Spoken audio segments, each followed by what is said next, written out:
YouTube, what's going on today, man? Listen, my name's Ryan. Welcome to the channel.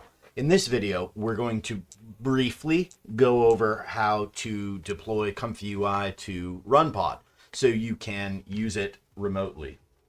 For people out there like myself, still have a potato for a computer, this is very useful. And I'm going to show you how to, a way to do it that will allow you to shut the server down when you're not using it, but still have your work persist over time. There are other ways to deploy to RunPod. This is just one of them that will work, in a few different scenarios. So let's go ahead and start at the beginning, or just after that, where the beginning is where you create a RunPod account and find $25 to fund it. So after you've done that, you're going to navigate to the storage tab in your RunPod account, and you're going to create a new network volume and choose the appropriate region. I usually do Oregon because it's a beautiful area. And then this is just a name of your volume for your own references. So, put whatever there. This is the size of the volume, and be conservative here. Don't go too big because they will charge you for it. Whereas if you can go smaller and you can increase it later on down the line, but I don't think that they allow you to decrease it. So it's funny how that works, but I've already created a volume for this tutorial, so I am not going to actually create one. You can see I already have one here. Tutorial vol, which I spelled correctly.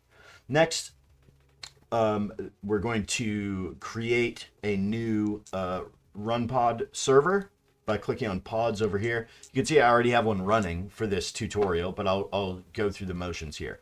So you'll click deploy, and then critically, you will select your network volume here at the top. And I have been using Secure Cloud. I think you could probably get away with Community Cloud, but I actually have never used it. So after you've selected your region and your network volume, you're going to select a GPU. 4090 is like really good per dollar, like inference per dollar. You'll see that it costs almost 70 cents an hour, which is pretty expensive. But like I said, with this setup, you'll be able to shut down your server when you're not using it, and you just pay for the network volume, which is like pennies in comparison. So we're going to select our 4090, then we're going to select the template, and this is where you can find other ways to do this. There are ComfyUI templates. I found some of them work great. I found some of them are a little bit bloated, and I personally like to be able to be in control totally of everything that I'm doing. So I can do very specific things. So it's just the RunPod PyTorch 2.4 blah blah blah pod template. So then we're going to edit the template here and just add 8188, which is the default port that ComfyUI runs on.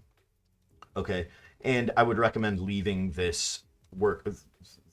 This is when your network volume is attached to the server, it will be called workspace, and I would recommend leaving it named workspace, and you'll see why in a few minutes. All right, so here I already have a pod running for this tutorial, so I'm not going to click this button, but when you click this button, it will take 15 or so seconds for your pod to start. So let's go over to pods here. This is where it will appear, and you can click connect. And we're going to use Jupyter Lab in this tutorial just to get everything downloaded and running. But in future videos, I will show you how to connect via SSH. So specifically connecting VS Code to RunPod so that you can learn a little bit about developing custom nodes. Okay, so we click on Jupyter Lab, which I have already done. And I will provide this ComfyUI setup script to you. It will be in the description of this video, and you'll simply run this script with this command here. After you upload it, because I'll probably put it on CivitAI or something, you just do, make sure you're in your workspace directory here, and then bash whatever it is, ComfyUI setup script. There you go. And what this script will do is download something called Miniconda. It's a lightweight version of Anaconda, and it's a Python environment management system. And what it will do is give you environments that are sequestered from one another that allow you to install Python dependencies without affecting anything else, like your other environments, or if you're on your local machine, without affecting anything else on your local machine. So highly recommended. Dealing with Python, you should use some environment manager. This is a pretty good one. There are a bunch. But critically, it's going to, the script set up this Miniconda instance on our network volume. So we'll be able to shut down this server and then start up a new server and attach this same network volume to it. And all of our installed dependencies will have survived the cold, cold winter. So it'll install Miniconda. It'll create a Conda environment for ComfyUI, install all the ComfyUI dependencies and some custom node dependencies in that environment for you, as well as, git clone all the stuff from GitHub for ComfyUI. So once that script runs, it'll take probably 10 minutes or so. I didn't really watch it run. But the output will look like this, just a lot of crap, but you only have to do that one time. Then when you start up a new server, all your stuff will be here, but you still have to initialize the Conda environment that was created. So you'll retrieve all the dependencies from it. So you just run this command, which I'll put in a comment at the top of this script.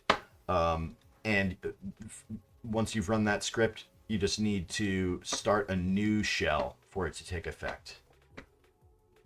And you'll see here, this prefix has been added, as opposed to this previous shell. This prefix here, where'd it go? This prefix of base has been added. That indicates that the base Conda environment is active, but we want our ComfyUI environment, which was installed by that script. So you simply run conda activate ComfyUI and strike the enter key on your keyboard. There you go. Now ComfyUI is activated. Okay. CD ComfyUI. And I'm just pressing tab on my keyboard to autocomplete there for those who are uninitiated. Here in the ComfyUI directory, we're just going to start ComfyUI with this command. Python main. So we're going to use the Python application that's in our Conda environment to start this main.py file with the argument listen, and it will default to localhost 8188, which, if you remember, we exposed at the beginning steps of this tutorial, or partway through. So you guys probably know how long this takes to start, so I'll be back in a minute. All right, y'all. It has begun. So now that ComfyUI is running, we can see that here. We're just going to go back to our RunPod thingamajig. And now this has gone from yellow to green. We're going to click it. And there we go. ComfyUI running on RunPod remotely. Now you can use my nodes. Maybe not. I was looking for, okay, this will be a great time. I was looking for a node that didn't exist, so I thought for a second my nodes didn't install properly, and that Claude had screwed me for this tutorial, but that's not at all what happened. My nodes are installed, but I was looking for one that is up and coming. So I'll take a second here to let you guys know I've been making less videos because I have been doing some work with real-time diffusion, but also in parallel, I've been working on version 2 of my node pack, and it is quite the step up from version 1. There will be no version 3. I will just update version 2 henceforth, and in an upcoming video, I'm going to show it off a little bit and invite some people to help me test it. It is on GitHub. I have not pushed it yet because it's not complete. It needs to be tested. So anyways, here we are up and running with ComfyUI on RunPod. you can kill this server by clicking this trash can button, which I'm going to do right now. Save my hard-earned dollars there. And when you go to start one up, you just follow what we did at the beginning of this tutorial. You select your network volume, select your GPU, and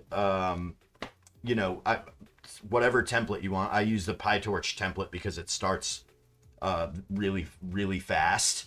And then you just expose this port, 8188, and that's it. And your stuff will all be there on that network volume.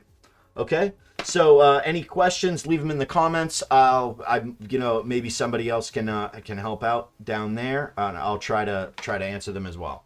So thanks again, everybody, for watching. Oh, subscribe, dude, and all that. Okay, bye.